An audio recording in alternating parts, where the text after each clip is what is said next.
Тамакты жакшылап же, тамакты таптайлап, тамакка маани берип же десе, кээ бирөөсү ошол тамакты жеп жатканда же болбосо тамак ашты алганда жалаң эле чучук казы карт алыш керек, көп эт салыш керек, анан ал жакта аябай майы көп болуш керек деп түшүнүп алышат.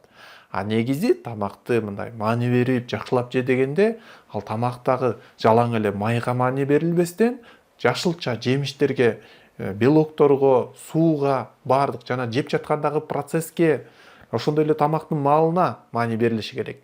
Эгерде сиз жалаң эле май жей бере турган болсоңуз, анда ден соолугуңузга зыян берет. Ошол эле учурда такыр май жебей койсоңуз да болбойт. Май дагы керек. Ал иммунитет үчүн, гормондор үчүн, кан тамыр үчүн, мээ үчүн, нерв үчүн да керек. Ошол эле учурда суу дагы, белок дагы, витаминдер да керек. Углевод дагы керек. Кээ бирөө айтат, такыр углевод жебеш керек деши мүмкүн. Негизи углевод дагы керек. Углевод гана денеге кирип, күйүп, энергияны пайда кылат, мээнни иштетет, адамды жумуш кылдыртат. Ал үчүн тамактын маанисине көңүл буруш керек. Мисалга ала турган болсок, тамактын курамында сөзсүз түрдө витаминдер, суу, белок, углевод жана май дагы болуш керек. Ошондуктан тамакты жегенде түрлөп жеш керек. Жашылча жемиштерден кошулуш керек, май дагы кошулуш керек, белок дагы кошулуш керек. Ошол элерде учурда суу да кошулуш керек. Жана тамакты жегенде убактысына маани бериш керек. Эртең мененки тамак, түшкү тамакка өтө маани берилиш керек. Андан кийин кечки тамактын дагы чен өлчөмү болуш керек. Ашыкча жеген болбойт.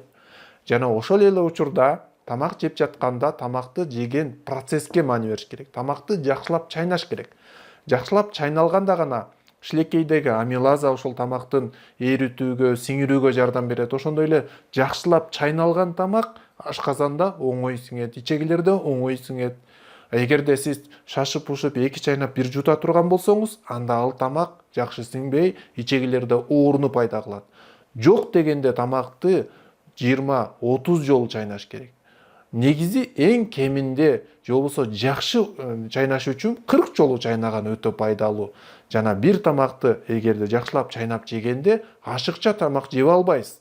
Ашыкча тамак жеп алып, жанагындай ашыкча салмак топтолуп, майлар топтолуп кетип, ичегилерде оору пайда болбойт.